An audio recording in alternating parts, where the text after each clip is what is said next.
that in the church that was founded at the very essence of Christianity's beginning, your church, you represent all of us. And someone said to me, well, you know, this was a Greek Orthodox.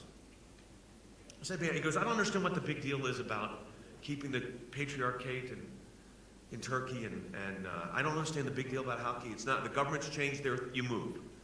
I said, you know, that same argument would be like telling the Israelis. I mean, just think about this. This would be the position. We think it would be best for the Israelis to give up Jerusalem. Any portion of Jerusalem, for that matter. Not the contested areas, as they're called, but just give up Jerusalem. Because, you know, if you give up Jerusalem, the problems will be solved. First of all, we would have no legal basis to do that. Second of all, what kind of statement would that make to the Jewish world? Not just the Jewish world in the Middle East.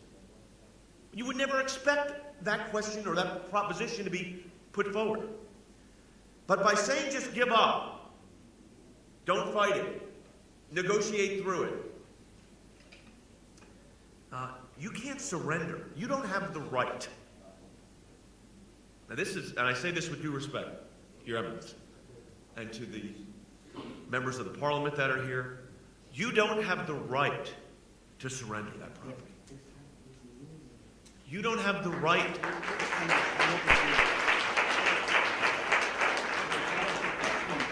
You don't have the right to surrender the patriarchate. You don't have the right to surrender Christendom in an area it's been since its founding.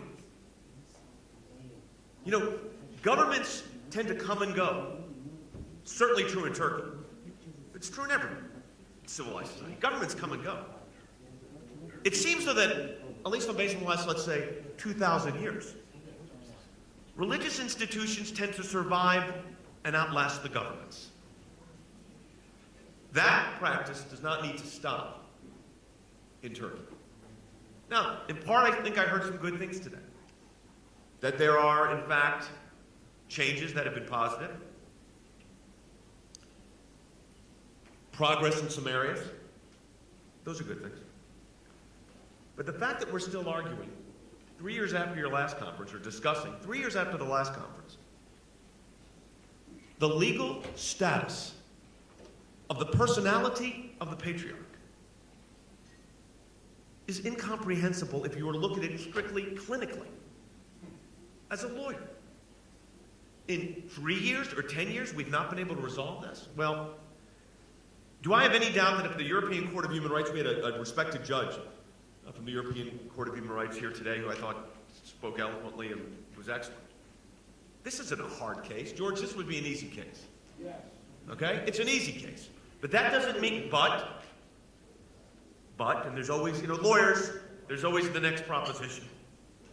The timing of that case is the critical point.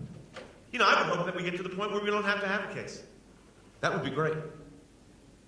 You know, no one likes taking their national government to court.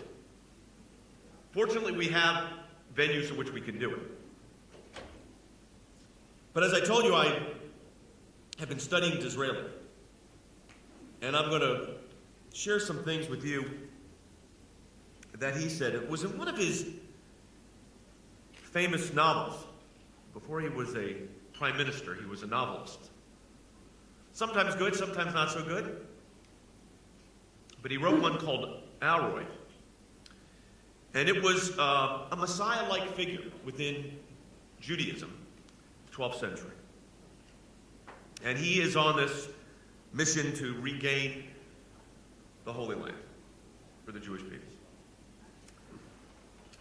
And in this, there was this, what they call the Prince of the Christians. His name was Tancred. And the Jewish royalty of the same area, her name was Eva. But before you get to the story of this Christian prince and this Jewish princess, and I can say that. I have them in my own family. David Alroy was asked in this novel, what is it exactly that you want? What is it exactly that you're looking for? What he said, I think, speaks exactly what we're dealing with here. If I speak in my heart, Alroy says, I will speak with zeal. You ask me what I want and what I wish? A national existence, something we do not yet have. You ask me what I want? A land of promise, something we do not yet have. You ask me what I want? My answer is the temple. You ask me what I want? Our right to exist, to worship as we choose, to practice our ancient customs and our ancient traditions. Now, I could apply that almost precisely to this situation here. You ask me what I want. National recognition by the government. Not as a state within a state. Certainly not that. But as the ecumenical patriarch, who's been in existence longer than the government has been in existence in Turkey. You ask me what I want, I'm not asking for a land of promise. I'm asking for the land that we have, and we have had for millennia. You ask me what I want, it would be to practice my faith in our churches, with our ancient customs, no different than the Israelis in that point, the Jewish people. It's the same zeal, the same desire. You ask me what I want. It is not simply neutrality. It is not simply the sense of tolerance. Tolerance, by the way, would not be a victory. Toleration is not equality. Toleration is you're a bother I have to deal with. Acceptance is what is necessary. Not that the government will represent the philosophical and theological position of the church, but that the government will recognize the existence of the church's right to exist. You know, when you put this case down to the essentials, this is not a hard situation. Politically difficult, it should not be. You ask me what I want. Let me tell you, someone that is a co-religionist with you, but outside of your tradition, what I would like for you, because it impacts me and my family. I want to do everything I can to make sure you have the right to practice what you want to practice in the country upon which you've been operating on for 1,700 years.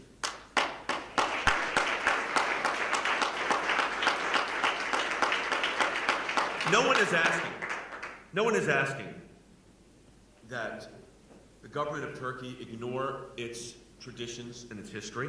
You know, in the United States, how could we as an American, we had some of this conversation at lunch, I mean, how can I as an American say that the government can't acknowledge faith traditions? When I go to the Supreme Court of the United States, it's God save the United States and this honorable court. When students say the Pledge of Allegiance, it's one nation under God. Our national motto is in God we trust. We're not neutral towards religion.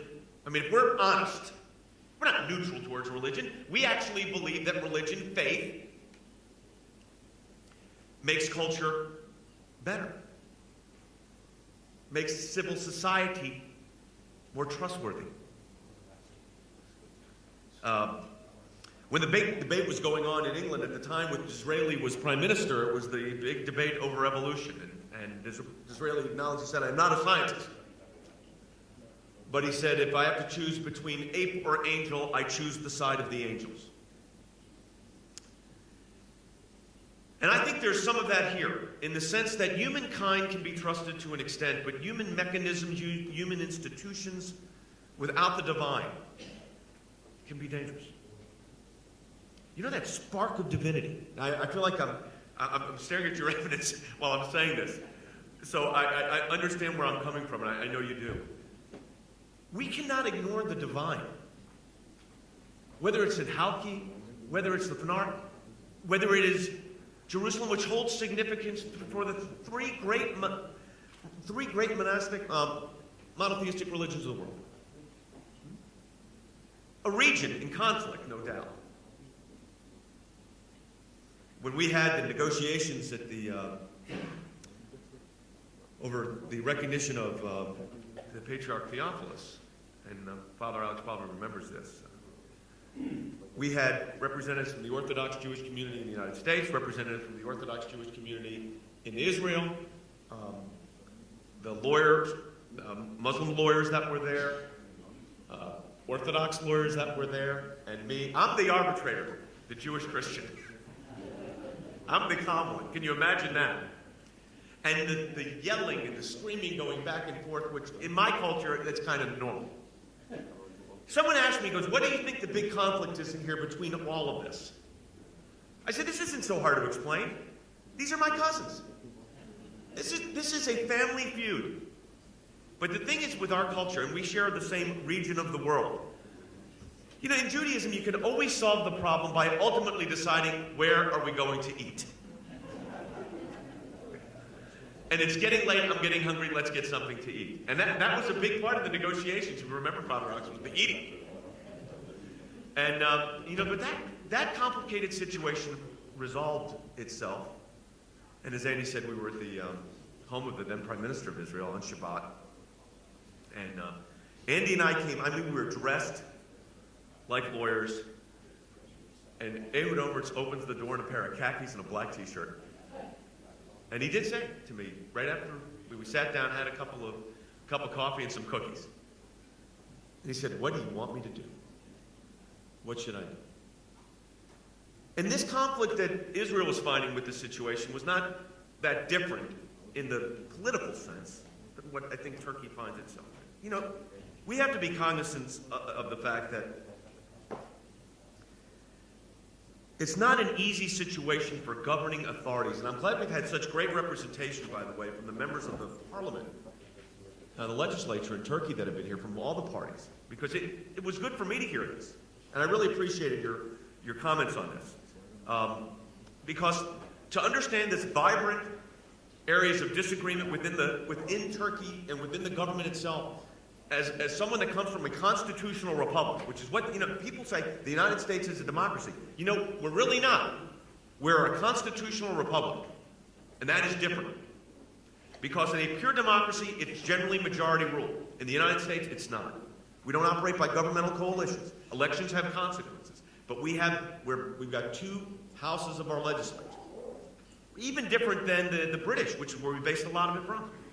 So we have this unique constitutional republic, but hearing the dialogue between the members of the parliament in Turkey, even in the different panels and the different positions, was encouraging to me, because I am one who really believes that this kind of dialogue and discussion bodes well for liberty. Because whether you're a democracy, whether you are a coalition government, whether you are a constitutional republic, at the end of the day, it really is liberty. Our founders in the United States wanted liberty. They chose a mechanism to ensure that liberty by adopting a constitutional republic. Other governments have done other things. But within that area of liberty, there is a need for give and take, and I saw some of that here. And I was glad to see it, and I think that holds promise. But the courts also need to be a vehicle if necessary. They had been for that orphanage. It was successfully concluded. The existing constitution of Turkey, you know, in Article 24 says the right to freedom of conscience, religious belief, and conviction shall be approved.